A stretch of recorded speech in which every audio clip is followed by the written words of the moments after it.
today we're continuing with 9 core competencies. And so the next chapter in this series is goals.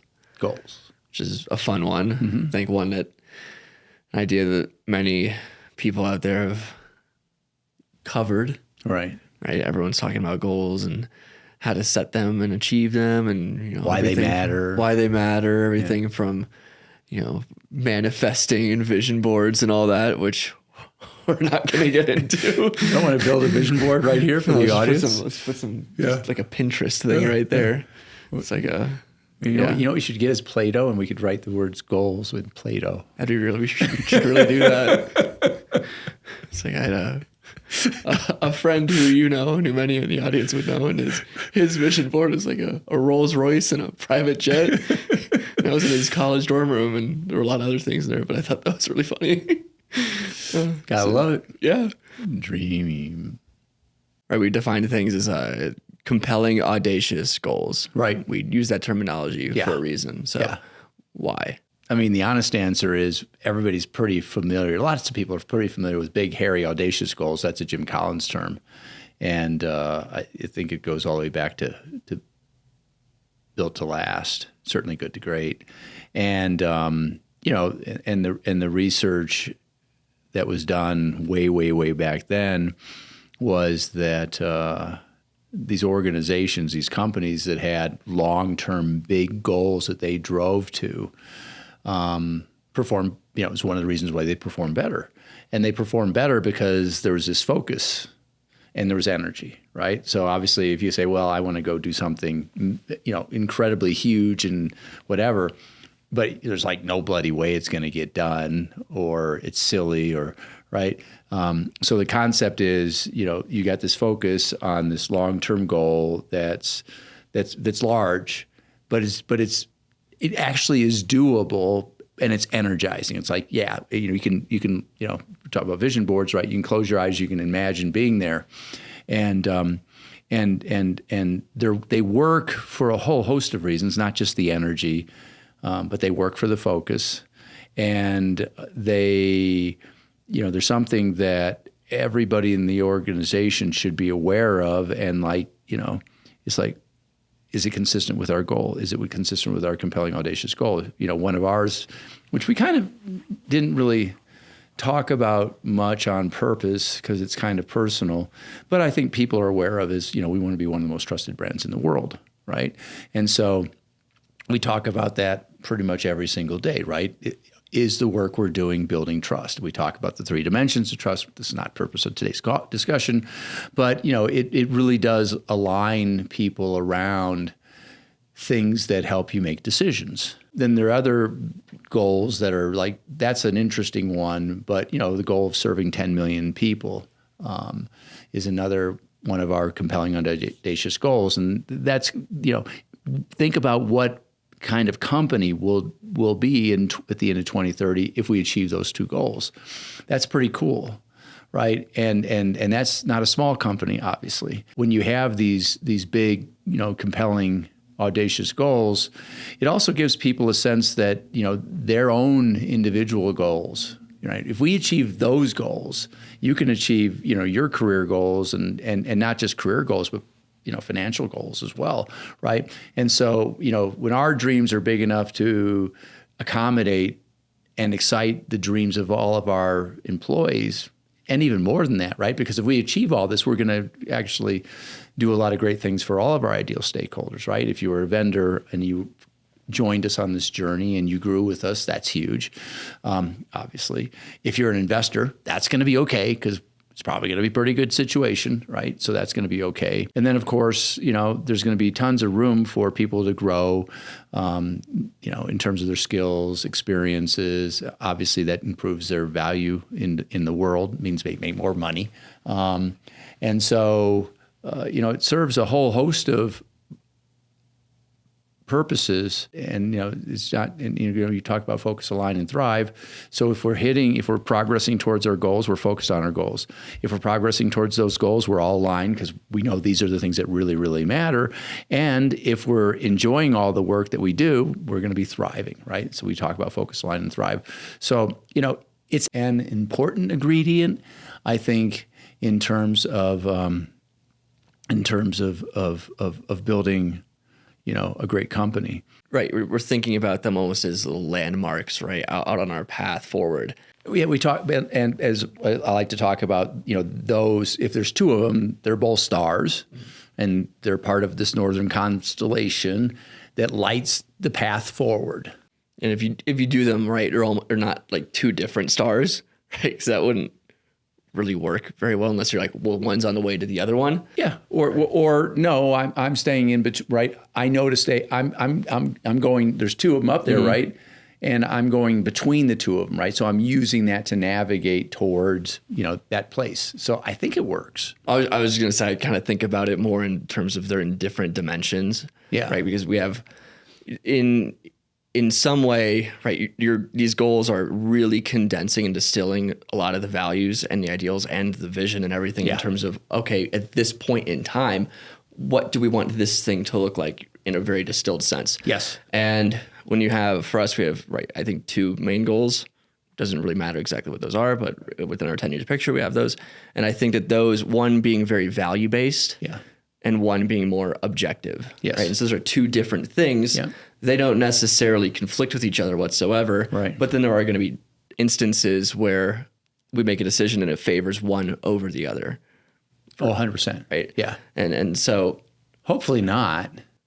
Right. There's ones that advance us towards one, but may make another one more difficult. And in that saying of there's no, Thomas Sowell or whatever, there's no solutions, only trade-offs. And I think with any sort of 2 goals like that, especially when they are different in nature, right, unless they're successive, you're going to get into that struggle. Not struggle, but paradox. You can have goals that, think about it sort of like Venn diagramming thing, right? You can have goals that are just like, they have nothing to do with one another. And then you can have goals that are extraordinarily overlapped, right? But one is more, as you say, one is more quantitative, one is more qualitative, right? I think those 2 have very little dissonance between them. Yeah. And if you pick the right way, because you could pick ones that are completely at odds with each other, and you could pick ones that are completely synonymous. But if you pick 2 that have that overlap, that Venn diagram, that makes your target actually narrower than if you just did one versus the other. Yeah. And so I think the whole point of all that is that I think there is value in having 2 different dimensions of those goals in order to really keep you balanced and keep that lane straight. Yeah, I think, maybe it's a rabbit hole, right? But clearly, if you have 2 goals that are pretty, like here's a classic example, right? We talk about in Stratum 1 seats, and really every seat, but in Stratum 1 in particular, 2 of the KPIs, one tends to be around quality and one tends to be around quantity, right? So those are classic examples where, I hit all my quantity, but my quality went to, hell in a handbasket, right? So those are two different things that definitely have tension, and that tension is there on purpose because you don't want to just have quality. Okay, yeah, it's beautiful. You produced one widget, right? And we had 1,000 to produce, right? So, or you produced 1,000 widgets, but every single one of them is going to go in the trash bin. So I think, to the extent you can, it's good if you could have 2 or 3 where the Venn's is like super near in line. That's makes it just more powerful, in my opinion. Well, I could go a whole episode on complementary dichotomies and the balance of everything. Yeah. Right. There's, creativity needs borders, and without them, there's no form, no art. It's just chaos, right? Yeah. And you can have everything go like that. Or if you have everything that's way too rigid, then there's no room to swerve within the lanes. And where's the value? Where's the fun in that? Yeah. And then you lose the human side of everything, which I think is more important these days. Yeah. But we have the goals, but how do those differ from a vision, right? Yeah. What separates those 2 core competencies? To me, we teach this and we're leaning more and more into it, right? The vision stuff, the best vision stuff, is stuff that lasts forever, right? So what are those things? Like your core values, those should be forever agreements. And they get tweaked a little bit. We've tweaked ours, over the last 2 or 3 years, like a word here or there, right? Work-life balance turned into work-life harmony as an example. And I think we inserted the word care somewhere because it's such an important part of who we are. Everybody cares very much about all of our ideal stakeholders. And so we've tweaked them, but at their core, right, no pun intended, the core values have been consistent, and the culture, I think, has been consistent for years and years and years. And I deeply believe that great companies have a soul, and at the soul are these things called forever agreements. And one of the forever agreements is the core values, right? So that's part of the vision. The second thing, a part of a vision is, we believe is your ICP, right? So a great vision, a really, really strong vision, in my opinion, is focused on an ICP that will be there forever, right? And why? An enduring vision, right? Right. A great enduring vision, right? And why does that matter? Well, for a whole lot of reasons, but one of them is Einstein's eighth wonder of the world, which is the compounding of learning that takes place when when we have things that are forever, right? So now it's like we're constantly learning how to become better and better culturally, right? Very focused, better and better culturally. We're constantly learning how to become better and better at serving, ambitious founders of small and mid-sized really startups and small and mid-sized companies, right? So better and better in that. And then our third thing is, what we used to call our unique value proposition, but we're changing to our compelling offering, right? And the idea is if the compelling offer is forever as well, there's all that compounding that goes on to becoming amazing at that compelling offer, right? And then, so in the vision, we have the ICP, we have the core values, we have the compelling offer, and then last but not least is how do you make the world better, right? And once again, we call that, either purpose, passion, and or just cause, or in short, we call it our compelling why, right? Why do we exist? How do we make the world a better place? How do we matter? And if you can get those four things to be forever agreements, it's super powerful, in my opinion, because people are attracted to who you are at your core. That's why I say these four forever agreements are, they're kind of the soul of a company. And so vision is the forever agreements, in my opinion, right? A forever vision, those are the best ones. It can never be satisfied, right? You'll never reach that destiny. And why are forever agreements so important? I read I remember it so vividly, an article. It was a one-pager in The Economist magazine in 1982, and it talks about why forever visions are so important. And the example it gave was NASA, right? So NASA's vision was to put, a man on the moon. And once it did that and did it, it didn't really have a purpose anymore. I think you see that in a lot of cases, right? You see a lot of the people who achieve what they thought was going to change their lives and what they thought was going to make them happy. Yeah. And then the road's done, right, and they're like, this now sucks. What? Now what? And that's even worse than, right? Because you have a what you call like a crappy vision. Yeah. And you're progressing towards it. Yeah. Right. Even if it's the world, your situation, you're not doing well. Yeah. That's still more enjoyable and more meaningful than when you get to the end. Yeah. And you've done all this work, and then you just feel lost. Yeah. Because now what do you do? You look at it as a journey, right? Now you're just sitting there staring, and you're like, and worse is, I think if you put it, metaphorically speaking, Think of it as an individual, right? You get to the end of this thing that you've been working on for years and years and years. Let's just say it's a physical journey, and all of a sudden, we'll make it really bad, right? You're standing in the middle of the desert and you're looking around, and it's like, I'm by myself. I've achieved nothing. There's nothing left. I mean, that's soul drenching. And that's a lot of people that are out there have either been there or are working towards that, right? Because they're all about the destination, right, and not viewing the destination as, right, the journey is the destination. Yeah. And that's part of what makes a great enduring vision so special. It's like, hey, this is the way that we do things, and this is the direction we're moving in, and that's all it is. And we have these goals because we need to have some markers to make sure that we're on track, right, in terms of growth and everything. But those aren't destinations. Those are just to make sure that we're moving in the right direction, and to really, really distill what that means is, in a form of just a really quick heuristic. Right. Like, does this get us closer to that thing? Right. Yes, it's a lot better than like, hey, let's go review the whole vision deck and everything and work through that to make sure that this is in service of that. Right. And there's a bunch of ways you can do that. Right. But if your vision, it has a defined destination, right, that's not.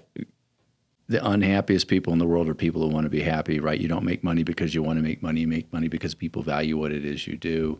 If you're just focusing on the outputs, right, it's like you're driving, looking in the rearview mirror. We can use a bunch of different, sort of analogies, metaphors, whatever you want to call these things, right? But, going back to this topic, so vision is all about the forever agreements. And then, as you said, the goals are intended to once again make sure that we're doing all the things that are consistent with us making progress on our vision, making progress on the things that attracted all of us to be together, right? And the 10-year in particular, it should go. It could be 20 years, it could be 30, it could be 40. It just gets, when it's way too far out there, I think it becomes just like it almost loses its value obviously for the vast majority of the people. Which is not tangible. Yeah. It's not tangible. It's not powerful. Yeah, and then how do you even, can you sit here and say you're making progress, right? 10 years, I think, works extraordinarily well. And then, of course, you don't change the 10 years. So our 2030 has been our 2030 for 10, since 2020, right? And now we're 2024. And right now I feel like, I feel like, that is only 5.5 years away, and it's right, and it's like that's not a small thing we got in front of us, but we're not changing it. And I do think there's a way for us to achieve our vision, right? Everything we've done has built a solid foundation to where we want to go. Yeah. We haven't veered off. No, we're just not moving as quickly as we would like to. Maybe we're moving just slightly slower than we'd like to. Slightly slower, which should be expected. But I also think, right, going back to the nature of compounding, right, we're looking at things like this. It's not going to be. This is not linear. Our progression towards that is not linear. Yeah, and I think, when I look at a lot of the things we're planning on having or doing within the next 5 years, being there would not surprise me if that continues. 100%. 100%. Yeah. Yeah. So I'm on the same page, and so. We've got that 10-year, and it starts to creep down towards you, which is fine and motivating and inspiring. And ultimately, and I've been thinking a lot about this, and I'm going to write about this, the forever agreement that connects the vision to the goals is a level of ambition. And the big idea behind that is that I believe that this company needs to forever be ambitious, right? Because if we're not forever ambitious, the people we have here today are not going to They're just that's not the journey. That's not the ride. That's not the game. That's right. That's not the field they wanted to play on. Well, that's a false promise that we made because, right, if we are ambitious at the core. It's ambitious, and I would include ambitious as a trait into that set of forever agreements. Yeah, into the yes, because we have our model that we're working on right now. Exactly, but it falls into that. And if we don't hold true to that or to anything in there, then we're not holding true to ourselves. Yeah, and if we're not doing that, then we're gonna to just take that one and go off with it, right? Yeah. If we're not ambitious in 2 years, and then everyone who's been here up to that point where we were like, we're not that way anymore. We want to go, just take it easy and we'll just push it out 10 more years, whatever. Right. That's a slap in the face. Yeah. And then now we're gonna have a very discordant culture. Right. Exactly. And, I think that's, and we're, maybe we're doing too much on vision and goals right now versus goals.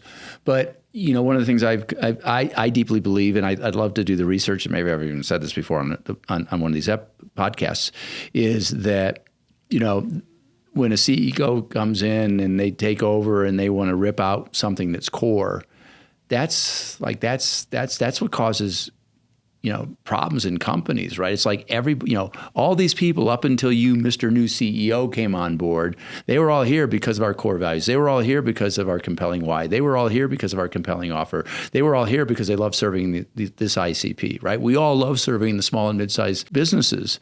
And so you change one of those things, it's like, that's not the deal, right? That wasn't the deal we made. And now to connect this, and we're all here because we want to work within an ambitious culture where we're getting challenged, we're in flow, right? And we love the work we're doing. It's got that really amazing balance that we come into, like Chris Snyder and I were saying last night to a potential hire. I think one of the things, if you really want to measure how well run, how healthy a company is, what percentage of the people genuinely look forward to going to a meeting, right? Versus regret or dread going to a meeting, right? I love going to my meetings, right? I mean, there's not a meeting, especially all my standing meetings and even the non-standing meetings. There's not a meeting that I'm like, oh, I can't believe I got to go to that thing, right? Now, at the end of Mondays, because I'm in like 10 meetings, and at the end of Mondays, am I tired? Yeah, I'm 100% I'm tired. But I genuinely look forward to going to my meetings, right? I genuinely look forward to hanging out with all these people. I genuinely look forward to, some people don't like it, but I genuinely look forward to, right, having good tussles over issues, right? I love that stuff, right? And so we got 180 employees right now. I can't tell you if 180 of them love everything that we do, but we got 98% on Great Place to Work. I think the vast majority of the people love going to the meetings, love being in the flow, love doing work that matters, love serving blah, blah, blah, right? And so I do think that the connection between the forever agreements and the 10-year and the goals thereafter, right? The connection is an invigorating level of ambition. Yeah. Yeah. And you could almost use ambition or something similar to that to give that chronological component to the vision, right? To allow it to turn into goals. Yeah. And so we go to the 10-year and to bring it back to goals. Right. Because I know we could talk about vision forever. Yeah. It's fun. Yep. And there's so many rabbit holes to go down. But how do we scale back that 10-year to our 5, 3, 1? So we choose 3. And at the company level, and then we choose 2 at the department level, and then we all do 1, and we all do 90 days, right? And so the 3-year is, it's really not, 3 short years, I always say, right? It's just 3 short years. In those 3 short years, this is what we're going to look like. These are the advancements we're going to be making in terms of our product offering, right? These are the advancements we're going to be making geographically speaking. These are advancements we're going to be making in terms of, incorporating AI into the platform. These are the advancements we're going to be making in terms of, we'll hopefully, knock on wood, we'll do everything we can, right, to be a great place to work for 5 years in a row or whatever it is. These are, and we paint this picture of, around, I don't even remember what it is right now, somewhere between 12 and 17 things that we want to accomplish by then, a community thing. So there's a number of things, and we paint this picture so that people have a sense, okay, oh yeah, so I get it, right? Here's where we're going to be in 2030. Okay, cool. This is where you're going to be at the end of 2026, right? And then, as I said, with that, Then the departments have the 2026, so they can align then, okay, if that's what I got to be, where we're going to be at 2026, here's where I need to be as a department in 2025, right? And they have the guidance, obviously, of us all talking about where we're going to be for this year, right? So everybody has 2024 goals, 1-year goals, and then we have the 90-day. And then when you don't want to, it sounds braggy, but, we've hit 90+% of our rocks every single quarter. Once again, I'm a karma guy, but we've hit them, 5 years in a row, right? So when the organization sees that you are making progress, you're hitting 95% or 90%, and we probably have over 300 rocks in the company, right? When they see you're making that progress and towards those goals, right? When the 1 year and the 2 year and the 3 year, it gives them a lot of confidence. And that confidence, right? Confidence is pretty damn important. It's really tough to be good at your game if you're not confident. What's evidence? Right? Yeah. There's a standard that's been set, and it's not like, oh, we mentioned this thing, here you go, and right, carry yourself, like keep your head high and carry through it. It's like, no, this has been done year after year after year. Here's the standard we have. Yeah. Right. Let's do it. We're not going to hit 100%. Right. If something goes off, that's cool. Yeah, it's cool. Yeah. We don't want to hit 100%. Right. It's like, that's a good thing that we don't do that. So I don't think 90% sounds braggy. No. Because and we know that, we'd actually 85% would, in theory, we've talked about this before, be optimal, because 15% failure rate's sort of optimal for learning and growth. But 85 is just not as good as 90. So yeah, it just doesn't have a good ring to it. Nah. So that's the 3 year. And as I said, right, then we talk about the 2 years, right? So, in our vision and goals section of 90, right? Everybody can go and see, their department's 2 years. They can go see our company's 3 years, right? And they can see their departments or ours, right? They can look at theirs. They can go and they can click on the senior leadership team's goals, and so it just back to focus, align, and thriving. You can just, okay, that makes sense, right? It just gives everything so much more context in terms of what's important, right? And all of that, when it's really understood by and by the people who've been here for a while, right? If you just entered the fresh new face, just entered the company, sort of an entry level position, obviously you don't understand all this stuff. But so over time you'll see it, quarter after quarter after quarter, you'll see this stuff update and it'll start to make sense. And in the back of your head, you're like, oh, is this consistent with where we're going and what we think is important, this decision, or even better, hey, that's not consistent, and having the confidence to know that this really matters and it's cool that you tell us that, why are we doing this, right? I don't know the answer, but I think a lot of people know, we talk about less is more until it's not. We talk about non-rock rocks. I think a lot of people are like, hey, I love that, but that's a non-rock rock. And so you're going to have to put that on the long-term issues list and see if that can be done next quarter or thereafter. And I think that's another reason why we tend to hit 90+% is we do not have a lot of non-rock rocks. We have them. They usually happen at the senior leadership team level. It's because all of a sudden someone made a term sheet, for like our last time, right, when someone came along and gave us an investment at a price that we thought was very fair, great people, and we're like, no, we should do this, even though it wasn't the plan for the quarter. But generally speaking, right, we do what we're going to say we're going to do, and we don't take on things that we haven't agreed to because we just don't have the capacity.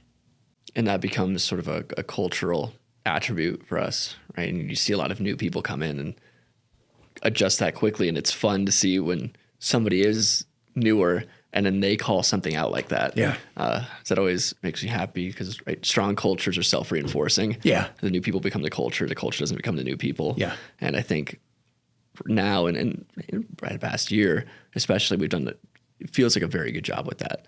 And then that all comes back to really understanding who we are, making that explicit and having those forever agreements, not those forever expectations. Right. Because that would not go well. No, obviously that'd be dysfunctional or worse. So you have the 10, then you have the 3. We talked about the 2. We don't do it at a company level. We just do the 2s at the department levels. and then we all do the ones. And instead of the 3 year being painting a picture, and that picture can change, right? We look at it every quarter. We look at it seriously. We obviously redo it every year because you're pushing it out another year, right? So 26 will become 27. The 1 year, tends to have now, we have now 22 people between the C-suite and the SLT, senior leadership team departments, right? So, there's every single, C-suite member, whether it's the office of the CMO or it's the CTPO or the chief people officer, the chief financial officer, chief revenue officer, they all, everyone's got big efforts underway, right? Because once again, it's part of the culture is just a certain level of ambition, and so.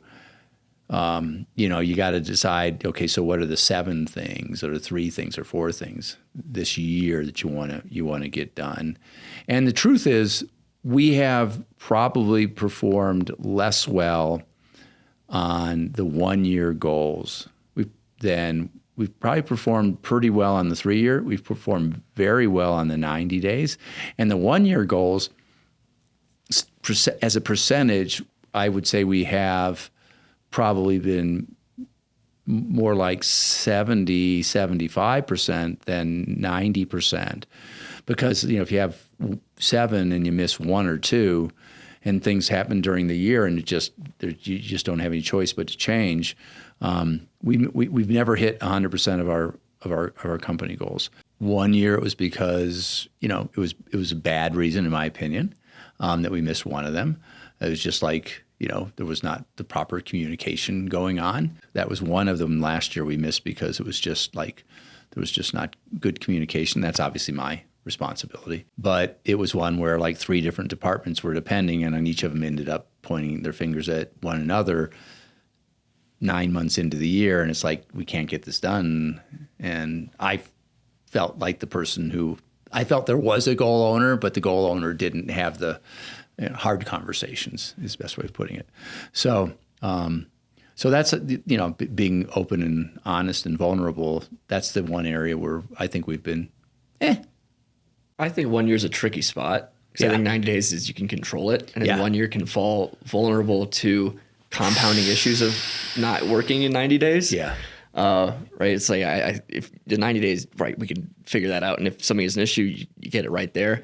But like the stock market, if you're trying to pick it from a year from now, that's hard. Yeah, but if you're trying to average out the annualized returns over the 10 years, it's like I can predict that more easily than I can just say where it's going to be in a year. 100%. And, I think Chris Snyder has advocated that we just like always have a rolling 1 year. And I know for a fact that obviously the board's not going to accept that, right? And so it's one of those. You can make it separated out into like a values-based 1 year kind of thing where I think Chris would like to go. Yeah. And then more of that objective 1 year because and we could figure out how to make them both work together. Yeah. Just thinking out loud here. But yeah. All right. It is hard to do the objective stuff and do that as repeatedly and consistently as the 90 days. Well, and this, at the risk of stating the obvious, my bias is I'd rather be really good at the 90 than the 1 year.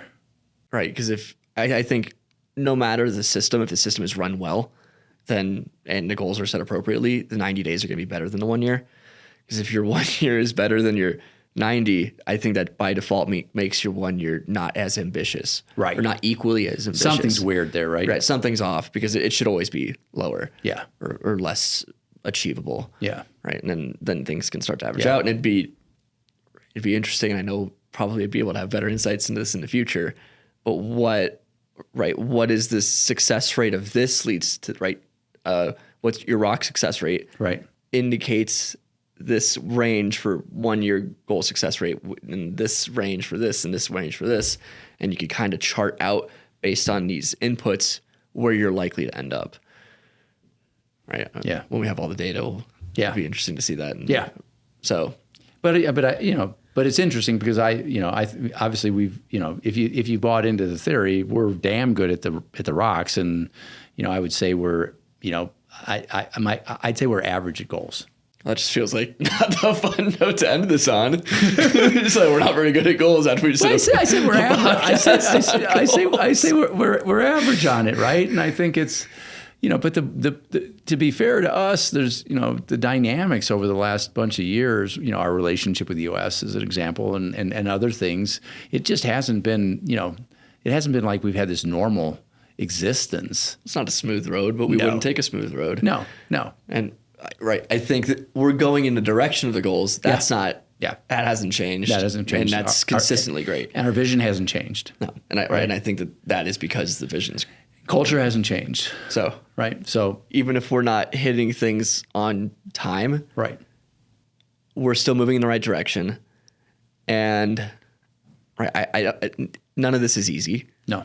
And you could look at the market and see that this is not an easy thing for anybody. Right. And so I don't want to be like, oh, but looking at the market is like, we're doing fine. Oh, yeah. It's like, it's not, well, I know we like to just look at our own and mind our own business, but yeah. So that's goals. Just keep moving. Yeah.